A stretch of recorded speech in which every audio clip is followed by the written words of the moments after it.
Welcome to the meeting room at Global TV Talk Show, a broadcast service of globalbusinessnews.net.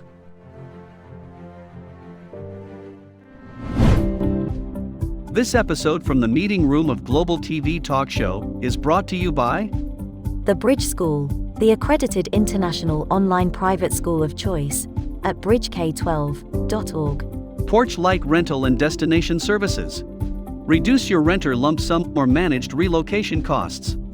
Visit them at porchlightrental.com. And by airs.com. With our full range of services, we can help design and manage your international relocation. Find us at airs.com. Primestone Partners, featuring corporate, government, and developer housing solutions, as well as senior-level advisory services. Find them at primestonepartners.com. And by International Auto Source. We are the vehicle experts for expats, featuring all major brands of automobiles with flexible solutions and financing. On the web at intlauto.com. Become a global player in your field. Cross Culture to Go provides virtual support for your global business and career success. We can help you thrive in 140 plus countries and markets. On the web at crossculturetogo.com. Hi, this is Ed Cohen, your broadcast host of Global TV Talk Show, our business unit of globalbusinessnews.net. But globalbusinessnews.net has been around since '03. Google Analytics has measured, they say, 1.2 million audience page views on the site. And more recently and more relevant is when we started Global TV Talk Show on or about March 1 of 2020 because of COVID, shutting down our live event business. We've used the Zoom teleconferencing. It's actually a lot better for me and certainly less costly in travel. Bringing together people from across time, from across cultures, from across borders, and certainly from across industry groups. Our special guest today is a businessman, is an author, Chris Riedel, and he's written a hot book. It's called Blood Money. Let's welcome Mr. Chris Riedel. Hello, everybody, and nice to see you, Ed. Yeah, thank you, sir. I want you to hold up the book cover so that my audience can have a look at it and they know what to look for on Amazon. Just a little bit higher. Okay, that's it. Yeah. Okay, a little closer to that's Blood Money. All right, thank you. Now, blood money has to do with the medical business, right? Yes, it is. It is. It's dealing with the massive fraud in healthcare. Now, this has to do with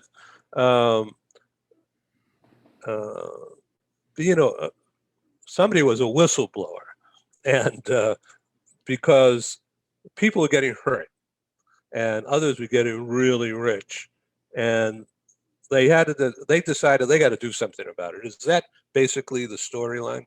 Yes, I was the whistleblower, and yes, that's exactly what happened. Taxpayers were being completely ripped off by these large clinical laboratories, and even by some mid-sized clinical laboratories. They were literally stealing from taxpayers. About what? Well, it started in California. The Medicaid program for the state's poorest, most indigent individuals is entitled by law to the lowest charge for each test that a company charges any other payer. And Quest and LabCorp, referred to by the Wall Street as the Blood Brothers, were often charging Medicaid 20 to 40 times what they charged other people. It was just pure theft. Because they thought they could. Yes, they thought they would never get caught. And if they did get caught, they thought they would get off with a slap on the wrist. They weren't worried about it at all. So this is a vital service, correct? Oh, absolutely.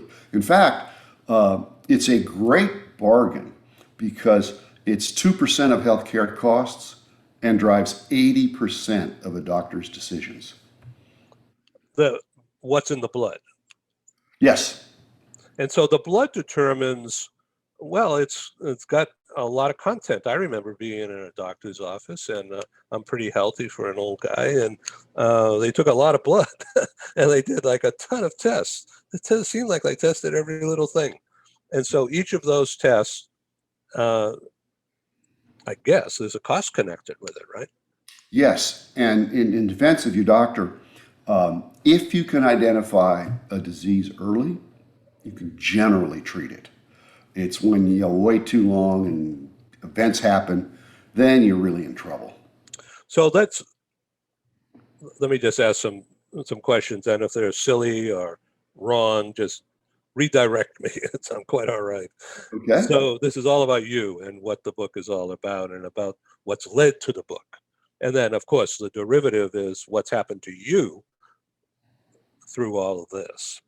And I don't want to ruin the suspense here for our audience, but you seem to be okay, and you've come out of this so far okay. It seems that way. I came out of it literally by the skin on my chin. My wife and I were 2 weeks away from both personal bankruptcy and our company's bankruptcy and losing our home and being out on the street when this big settlement came in. It was that close. Let's And go back to that. Okay, I want to lead up to all that, and the denouement will be the resolution. But the tests, like I just referred to all these tests about this and that. So the doctors are scientists, and they know that when they do a look through the test tube at my blood, they're going to see things for a guy my age and weight and all that. So some normalcies, right? And then things that are outside the normalcies.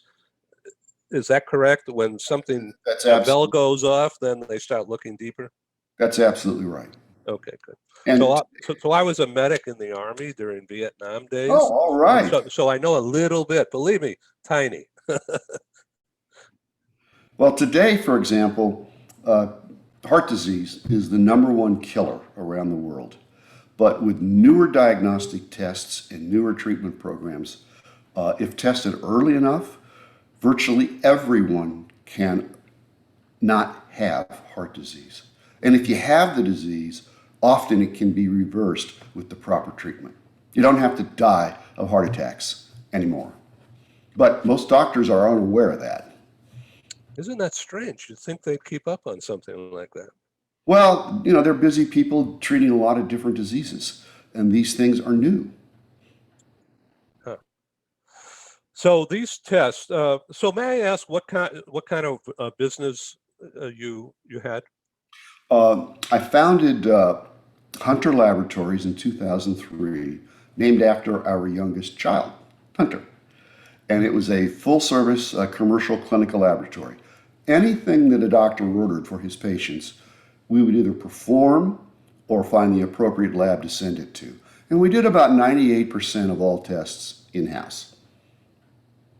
So there are other companies doing that exact same thing. You weren't the only one, right? No, not at all. But the industry is getting smaller and smaller and smaller as these two predatory blood brothers drive smaller labs out of business or acquire them on the cheap.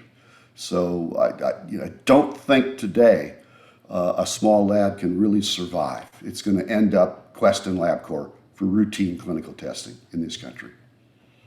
Whew. Okay, so they had a scheme going,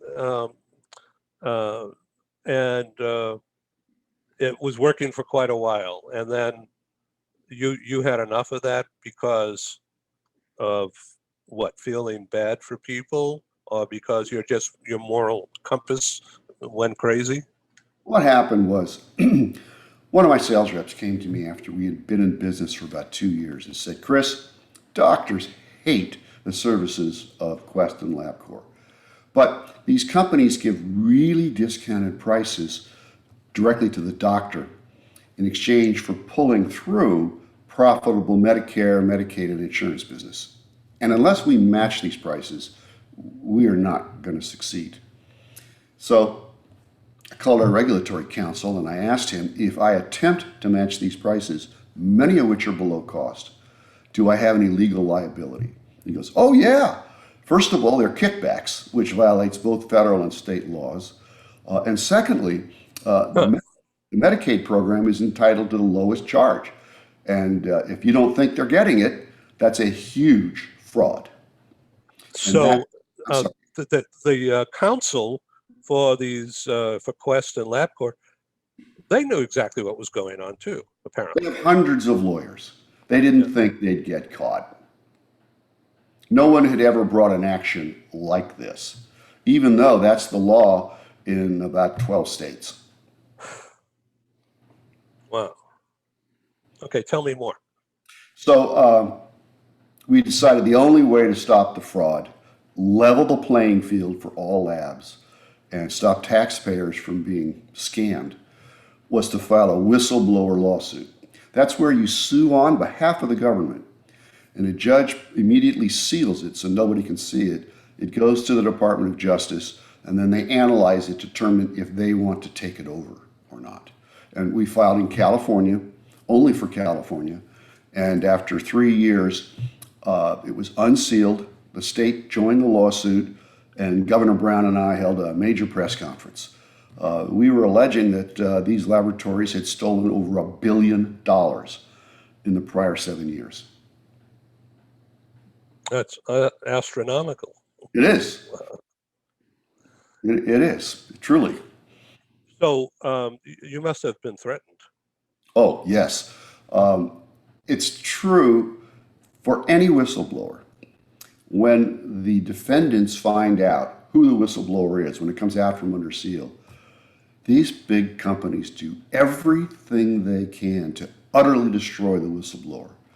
Many of them end up unemployable, bankrupt, and divorced. And some people end up living on the street. And you can't get a job because you're blackballed. So in our case, because I own the lab, they couldn't get me fired. So they went to a major insurance company in California, Blue Shield. And here's these two companies with a 70% market share together going to Blue Shield and saying, if you will kick Hunter Labs out of network, we'll give you a 10% discount on all of your testing. And Blue Shield couldn't pass that up. And once you lose a major insurance contract, it was like a dagger to the heart. You're bleeding out because patients have to pay more money to use you, and doctors aren't going to want to use any lab that doesn't have a Blue Shield contract. We interrupt this broadcast to bring you a timely announcement. Hi, I'm Sergei Gorbatov. I'm Angela Lane. Together we're researchers, writers and practitioners in the field of human resources. And we've also been multi-country, multi-assignment career expats. We owe our professional development and growth to a very large extent to the international assignment opportunities that we have had. But in a world where distributed work may become the norm, we also want to understand what happened to the nature, duration, and purpose of international assignments. Together with our colleague, Julian Dalzell from the University of South Carolina, we're undertaking a study on the future of expatriation. And we'd value your contribution. You can participate in this important study by completing a simple 10-minute questionnaire. Access the questionnaire by typing in your browser tinyurl.com/expert study. That's tinyurl.com/expert study. You can also find the link here on Ed's website next to this video. Thank you for joining us in this study. In return for your contribution, we'll provide you with a copy of our research. And of course, you'll be invited to an exclusive webinar hosted by Ed, where we will share our findings right here on Global Business News. And so please go to tinyurl.com/expat study. Take the survey so that we can better understand the future of expatriation.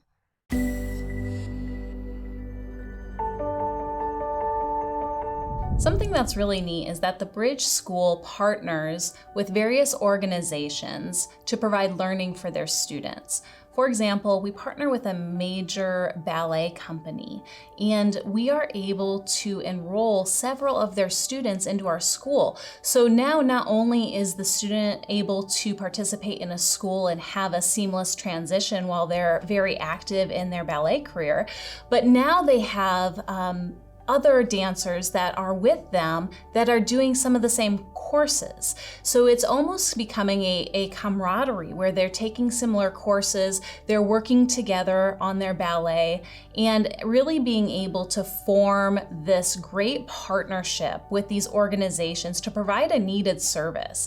A lot of times there are student athletes who will spend hours and hours at the gym or at the basketball courts, wherever it is. And if they're attending a traditional school, they're in school from 8 to 3. They get a quick snack, and then they're at the gym for 3 to 4 hours in the evening. Coming to us and having that partnership, they're able to break that up throughout the day. They can have a morning practice, get some schooling in, have an afternoon practice, finish their schooling in the evening. So there's that flexibility. And additionally, if there are tournaments or performances, it's fantastic because if there's a week where they have shows straight through, they can take that week off of learning and then pick back up when they're done. So it offers this great flexibility. And for the program owners of these sports leagues, it is a win-win situation for them because they see this need. They see this need that their students need to make sure that they are obtaining the grades necessary to be successful adults in our country and in other countries. But it provides them an environment where they can be successful at both.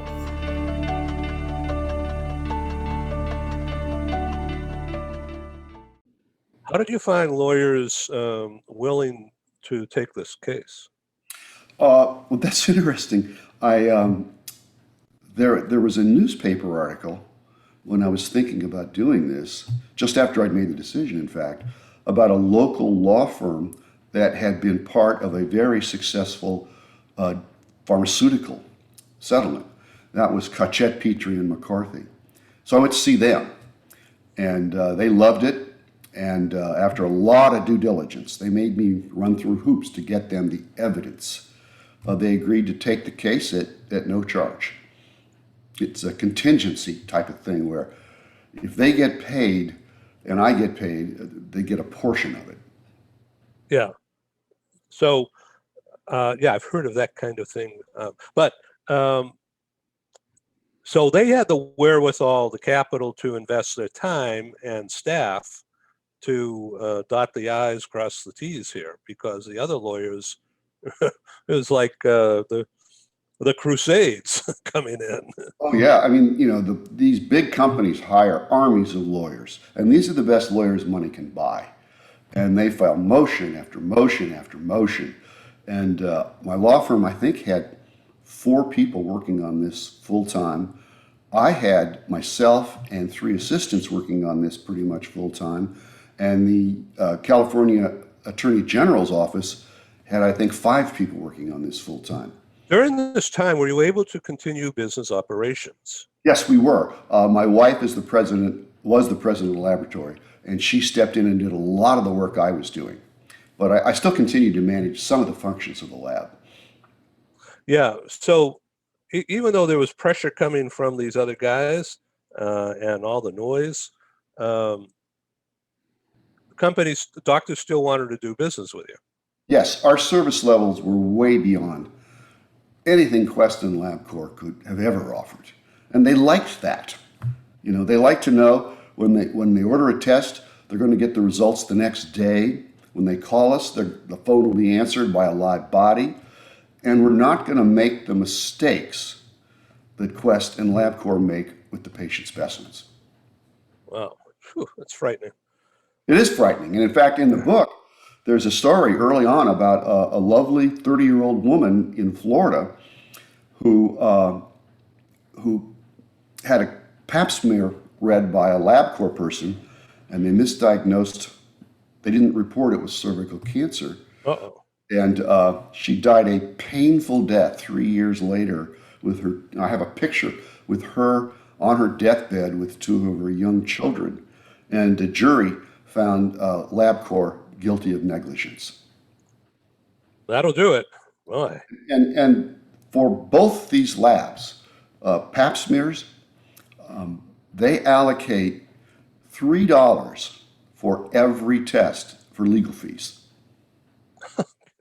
And in my entire career, we've never had a legal challenge for the accuracy of the tests. So I'm looking at, I'm trying to pull up a mail here that has some of the chapters. And the section is called Aftermath. Okay, in that section, the aftermath, extortion. I'm just reading this. Aftermath, extortion, a governor-sized shadow of corruption, picking up the pieces, and then there's another section called federal cases. So the extortion means what? It was the actual sales rep who came to me saying he couldn't sell unless we did something to stop these fraudulent practices of the brothers. A year after we filed, a year after our large settlement, he filed a lawsuit claiming that I had promised him 50% of any monies received. And that includes monies paid to the lawyers. I mean, who would believe such a thing? Do you have any documents? No. Do you have any emails? No. Do you have anything that proves this handshake deal? No. Yeah. So, and it cost me $1 million to defend myself. Oh, this is scary. Yeah. So you consider yourself a winner? Yes. Good. Very much so. And I'm really proud that I leveled the playing field for all labs somewhat, and they're more able to compete now than they were, and that we stopped this ripoff of taxpayers. So did you win some kind of an award from Governor Brown? Yes, we won the largest award in the history of state-filed whistleblower claims. It was $241 million. And so the attorneys get what, a third of that or something like that? Well, the way it works in whistleblower cases, the whistleblower is awarded between 15 and 25% of what is recovered from the defendants. And out of that, the lawyers generally get about a third, and the remainder goes to the whistleblower. Yeah. Okay. Now, that's taxable, isn't it? Yes. Yeah. It certainly is. At ordinary income, I might add. So you can't get a deduction for the legal expenses? Well, I don't have any legal expenses. The way it works is the payment goes to the lawyers. They take out their money. Yeah, I get it. Send me a check for the difference. So this has been really enlightening. I don't want to skimp over this, so please redirect me here, and let's get into a conversation about something that I'm missing, that you want to be sure and have on this program. Two things. Three things. First of all, I think your listeners and viewers will find this a gripping legal thriller. It's a true story, but there are more twists and turns and scares that I think they'll find it a fascinating book that will be hard to put down. And a lot of people I have not previously known have told me that. It is an Amazon bestseller. Secondly, I wrote it so that people who were considering becoming a whistleblower could learn the odds of success are less than being hit by lightning, that their lives will never be the same. They're going to be attacked and most often destroyed. But there are things you can do to protect yourself. And I call the chapter Rules for Whistleblowers. The most simple one is when you think you have enough evidence to convince somebody, A cottage industry has sprung up of litigation funders, and they're lawyers. You go to them and you show them your evidence. If they like your case, they then purchase a percentage of whatever award you get. And this purchase is generally in the $1 to $5 million range. Purchase meaning they give you an advance? Yeah, they give you the money. And it's non-recourse, it's your money, so that you have a nest egg when the attack begins. I think that's the most important thing a potential whistleblower can do. And also, if they don't like it, well, that tells you something about the strength of the case. So did you double down on home security? Yes, in fact, my wife did not want me to file this lawsuit. Now, she's my partner, the president of the company. It took me 4 months to convince her that this was the only way I saw out of the financial dilemma that the lab was in. And she finally said, "Okay, Chris, but if it ever hurts our children, I will never forgive you." Whew. So she insisted we hire someone to come in, and we hired a former Secret Service man to come in and give us some guidance on protection. And very simple but very helpful things. Look for things that are out of place at your house. A strange car parked across the street, for example. Be very careful of what you say, because they can be up the street and be able to record everything you say. And shred all of your documents, that kind of stuff. America the Beautiful. Yeah. Whew. This has been a lesson, and I've learned a lot from you. I want to be sure you get some punch out of this. So let me ask you, is the book circulated now to medical companies, doctors? Well, it's available to anybody on Amazon, all of the places you go to buy books, Barnes and Noble. So it has a wide readership, both within the medical community and without. Yeah, well, good for you.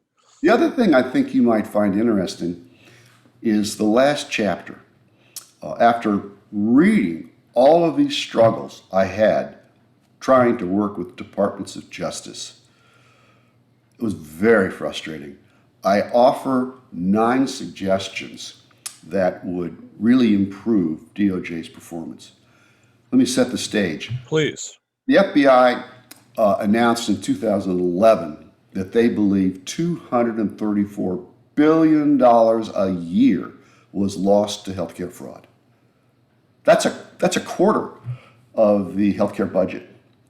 Last year, the the Department of Justice proudly proclaimed it had collected $2.2 billion in settlements and judgments, less than 1% of the annual fraud.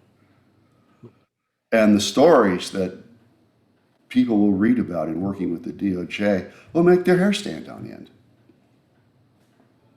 So I'm hoping somebody, will take that seriously in Congress or the administration, and go to DOJ and sit down and say, look at these suggestions. They're all simple. Why don't you implement some of them?